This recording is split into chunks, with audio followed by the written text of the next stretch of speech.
ফরিদপুর নগরকান্দা জুলাই আগস্টের ছাত্র জনতার স্মরণে মৌন মিছিল। মোহাম্মদ শাহাদাত হোসেনের পাঠানো তথ্য, ভিডিওচিত্রে দেখুন বিস্তারিত। ফরিদপুর জেলা নগরকান্দা উপজেলা শুক্রবার বিকাল ৩ ঘটিকার সময় নগরকান্দা উপজেলা বিএনপির উদ্যোগে এক মৌন মিছিল ও দোয়ার মাহফিল অনুষ্ঠিত হয়। উক্ত মৌন মিছিলটি নগরকান্দা তেলের পাম্প থেকে প্রধান সড়ক প্রদক্ষিণ করে নগরকান্দা মডেল মসজিদের সামনে গিয়ে শেষ হয়। মিছিল শেষে বক্তব্য রাখেন নগরকান্দা উপজেলা বিএনপির সাংগঠনিক সম্পাদক জনাব শওকাত আলী শরীফ, নগরকান্দা উপজেলা বিএনপির সহসভাপতি জনাব মাহবুব আলী মিয়া, নগরকান্দা উপজেলা বিএনপির সহসভাপতি জনাব আলিমুজ্জামান সেলু, নগরকান্দা উপজেলা বিএনপির সাধারণ সম্পাদক জনাব সাইফুর রহমান মুকুল, নগরকান্দা উপজেলা বিএনপি সিনিয়র সহসভাপতি জনাব হাবিবুর রহমান বাবুল তালুকদার প্রমুখ বক্তারা বলেন, জুলাই আগস্টের ছাত্র জনতা গণ অভ্যুত্থানের সকল শহীদদের স্মরণের উদ্দেশ্য করে বলেন তাদের রুহের আত্মার মাগফেরাত কামনা করেন। আরও বলেন, শেখ হাসিনার দোসরা বাংলাদেশের মধ্যে যেন আর ষড়যন্ত্র না করতে পারে, এই জন্য বিএনপির সকল নেতাকর্মীদের ঐক্যবদ্ধ থাকার আহ্বান জানান।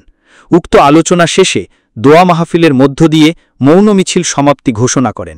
প্রোগ্রাম দিয়েছেন মৌন মিছিল এবং শহীদদের আত্মার মাগফিরাতের জন্য দোয়া করার জন্য। আমরা জুলাই আগস্ট শহীদদের জন্য দোয়া করব। এ পর্যন্ত বিএনপি যত নেতা কর্মী খুন হয়েছে, গুম হয়েছে, তাদের জন্য দোয়া করব। শহীদ প্রেসিডেন্ট জিয়াউর রহমানের আত্মার মাগফিরাত কামনা দোয়া করব। আমার নেতা কে মুবাদুর রহমানের আত্মার মাগফিরাত কামনা দোয়া করব। আমাদের নেত্রী খালেদা জিয়ার সুস্থতার জন্য দোয়া করব। আর সর্বোপরি আমার আপনার সকলের নেতা তারুণ্যের অহংকার তারেক রহমান সাহেবের জন্য দোয়া করব, শামাবাদের জন্য দোয়া করব। ইনশাআল্লাহ দোয়ার মধ্য দিয়ে আজকের এই অনুষ্ঠানের সমাপ্তি ঘটবে। 17 বছর এই দেশের মেহনতি মানুষের কাঁধে চেপে থাকা এক স্বৈর শাসকের পতনের মধ্য দিয়ে 5ই আগস্ট রচনা হয়েছে। বন্ধুরা আমার, তারই ধারাবাহিকতায় আজকে সারা দেশে গণতান্ত্রিক আন্দোলনের মাধ্যমে গণতন্ত্রকে প্রতিষ্ঠা করার জন্য শহীদ প্রেসিডেন্ট রাষ্ট্রপতি জিয়াউর রহমানের দল, বিএনপি সহ তার দলের ভাইস চেয়ারম্যান তারুণ্যের অহংকার তারেক রহমানের দেশ গড়ার 31 দফা কায়েমের মধ্য দিয়ে এই দেশে আমরা আন্দোলন সংগ্রাম করে যাচ্ছি।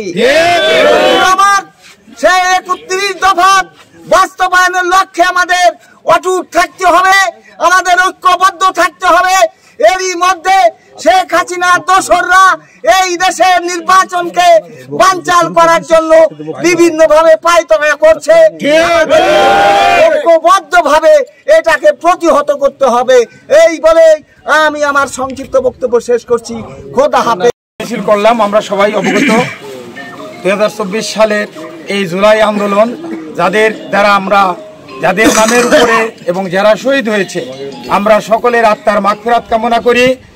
আজকে আমরা যারা একত্রিত হয়েছি, আমরা সকলের আত্মার মাগফিরাত কামনা করব। এই এই ইতিহাসের জন্য এই হাসিনা 17 বছর বাংলাদেশে নির্যাতন করেছে, বিএনপি নেতাকে খুন করেছে। তাই আজকে জুলাই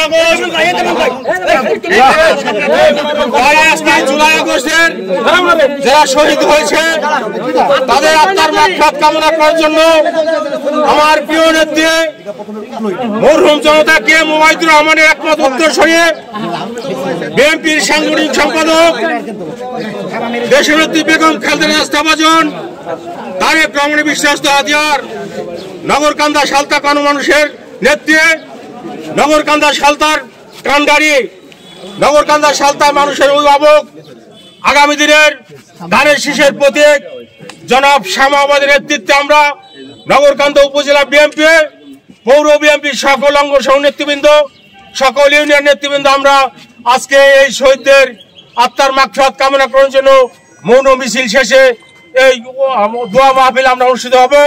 অল্প সময়ের মধ্যে আমাদের দোয়ায় আপনার শরীক হবে। সকলকে ধন্যবাদ।